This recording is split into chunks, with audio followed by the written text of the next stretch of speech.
नमस्कार, मी सागर जोशी. TV9 मराठीमध्ये आपलं स्वागत आणि बातमीपत्रात आता घेणार आहोत गावखेड्यातील महत्त्वाच्या बातम्यांचा वेगवान आढावा. 36 जिल्हे 50 बातम्यांमधून. भंडाऱ्याच्या नाकाडोंगरी परिसरामध्ये विजांच्या कडकडाटासह सुमारे 1.5 तास अतिवृष्टी. पाथरी धुटेरा या गावांमध्ये जोरदार पावसानं पाणीच पाणी. अचानक आलेल्या पावसामुळे ग्रामीण भागातील जनजीवन विस्कळीत. चंद्रपुरात मुसळधार पाऊस बरसला. गेल्या महिन्यामध्ये पडलेल्या मोठ्या पावसानंतर आज पाऊस पडल्यानं शेती पिकांना जीवनदान, नागरिकांना उकाड्यापासून दिलासा. धाराशिवच्या परंडा तालुक्यातील चांदणी धरण प्रकल्प 86% भरला. धरणावर अवलंबून असलेल्या शेतकऱ्यांमध्ये आनंदाचं वातावरण. धरणाचे 2 स्वयंचलित दरवाजे देखील उघडले. संततधार पावसामुळे अमरावती जिल्ह्यामध्ये मागील 48 तासात 4 मंडळांमध्ये अतिवृष्टी. पावसामुळे कापूस आणि सोयाबीनचं मोठं नुकसान. रत्नागिरीमध्ये दुपारी पावसाच्या तुरळक सरी कोसळल्या.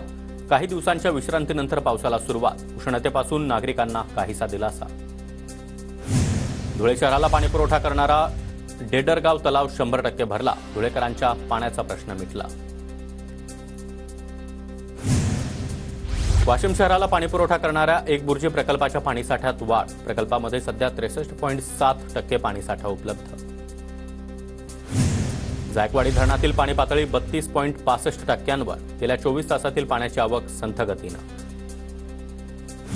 चंद्रपूरमधील धबधबे आणि डोंगर कड्यांवर पर्यटकांना बंदी. अनुचित प्रकार घडू नये यासाठी जिल्हाधिकाऱ्यांचे आदेश.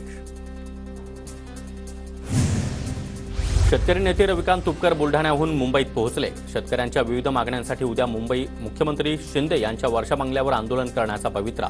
तर आंदोलन न करण्यासाठी पोलिसांची तुपकर यांना नोटीस. रविकांत तुपकरांना बुलढाणा पोलिसांची नोटीस. वर्षा बंगल्यावरील आंदोलन थांबवण्याचं आवाहन. नागपुरातील पत्रकार परिषदेमध्ये आंदोलनाचा दिला होता इशारा. जळगावच्या पाचोऱ्यामध्ये शिंदे गटाचे आमदार किशोर पाटलांना धक्का. शिंदे गटातील शेकडो कार्यकर्त्यांचा ठाकरे गटात प्रवेश.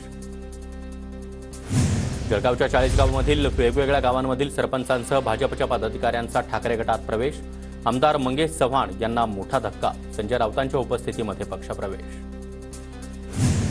संभाजीनगरमधील पैठणच्या संत एकनाथ साखर कारखान्याचे चेअरमन सचिन घायाळ 15 सप्टेंबरला ठाकरे गटात प्रवेश करणार. पैठणसाठी दत्ता गोरडे आणि सचिन घायाळ यांच्यामध्ये रस्सीखेच होण्याची शक्यता.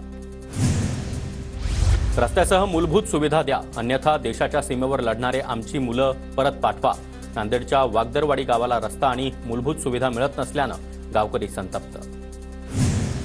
अहमदनगरच्या शेवगाव तालुक्यातील दर्जोन्नती मिळालेल्या प्रमुख जिल्हा मार्ग क्रमांक 222चं डांबरी रस्त्याचं काम होईना. हदगाव ते खोले वस्तीपर्यंत जाण्यासाठी मार्गच नाही. अत्यावश्यक आरोग्याच्या प्रश्नासह शाळेतील मुलं आणि शेतकऱ्यांचे अतोनात हाल. सोलापूरच्या बार्शी तालुक्यातील आगळगावमध्ये रस्त्याची मोठी दुरवस्था. संतप्त ग्रामस्थांकडून चिखलामध्ये बसून आंदोलन. रस्त्याचं काम तात्काळ पूर्ण करण्याची ग्रामस्थांची मागणी. अहमदनगरमध्ये मराठा समाजाच्या तरुणांनी विधान परिषदेच्या उपसभापती नीलम गोरे यांची भेट घेतली. मराठा समाजाच्या आरक्षणाबाबत भूमिका स्पष्ट करण्याची मागणी. शिवसेनेचे नेते आदित्य ठाकरे यांचं येवल्यामध्ये आगमन झाल्यानंतर मराठा समाजाकडून निवेदन. मराठा आरक्षणाच्या बाबतीमध्ये भूमिका स्पष्ट करण्याची मागणी. धाराशिवच्या लोहारा तालुक्यातील निम्न तेरणा प्रकल्पामधून 23 गावांना पाणी द्या. शेतकऱ्यांनी मागणीसाठी उपमुख्यमंत्री अजित पवार आणि देवेंद्र फडणवीसांना 1000 पत्र लिहिलं. बदलापूर घटनेनंतर आता सोलापूर जिल्हा परिषदेचा शिक्षण विभाग ॲक्शन मोडवर. जिल्ह्याभरातील खासगी आणि सरकारी शाळांना खबरदारीचे उपाय करण्यासाठी कडक सूचना. पालघरमधील वाढवण बंदराचे 30 ऑगस्टला पंतप्रधान मोदी यांच्या हस्ते भूमिपूजन होणार. विधानसभेच्या पार्श्वभूमीवर पंतप्रधान मोदींचा महाराष्ट्रात दौरा.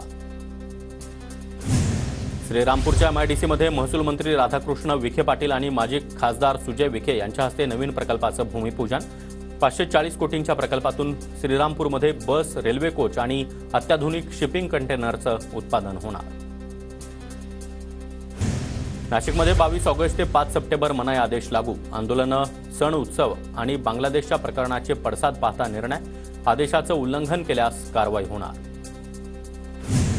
यवतमाळच्या पुसदमधील जेट किड्स स्कूलमध्ये कोलकात्याच्या घटनेचा जाहीर निषेध. शिक्षक आणि विद्यार्थ्यांकडून काळे कपडे घालत घटनेचा निषेध व्यक्त. कामगिरी महाराज यांच्याविरुद्ध पुण्यातील कोंढवा पोलीस स्टेशनमध्ये पुण्यामध्ये दुसरा गुन्हा दाखल. वक्तव्य करून सामाजिक भावना दुखावल्याप्रकरणी गुन्हा नोंद. रामगिरी महाराजांच्या समर्थनार्थ संभाजीनगरमधील वैजापुरात मोर्चाला पोलिसांनी परवानगी नाकारली. पोलिसांनी मोर्चा काढणाऱ्या तरुणांना रोखलं. नांदेडच्या जिल्ह्यातील केळीची पंजाब, हरियाणा त्याचबरोबर दिल्लीमध्ये मागणी वाढली. केळीला प्रति क्विंटल 2200 ते 2300 पर्यंत दर मिळत असल्यानं शेतकऱ्यांकडून समाधान व्यक्त. जागतिक वारसा स्थळ असलेल्या कास पठारावर दुर्मिळ फुलांच्या प्रजाती फुलण्यास आता सुरुवात. सप्टेंबरच्या पहिल्या आठवड्यामध्ये कास पठारावर फुलांचा चांगला बहर दिसण्याची शक्यता. तुरळक स्वरूपामध्ये रंगीबेरंगी फुलं बहरण्यास सुरुवात. अमरावतीच्या वरुडमध्ये अतिवृष्टीमुळे संत्रा पिकांचं मोठं नुकसान भरपाई देण्याची शेतकऱ्यांची मागणी.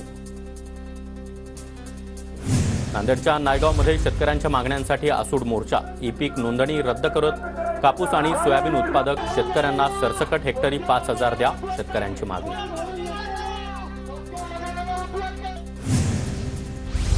वाशिमच्या रिसोड तालुक्यातील घोटा शेत शिवारामध्ये वन्य प्राण्यांचा हैदोस. सोयाबीन आणि हळद पिकांचं मोठं नुकसान. वन्य प्राण्यांचा बंदोबस्त करण्याची शेतकऱ्यांची मागणी.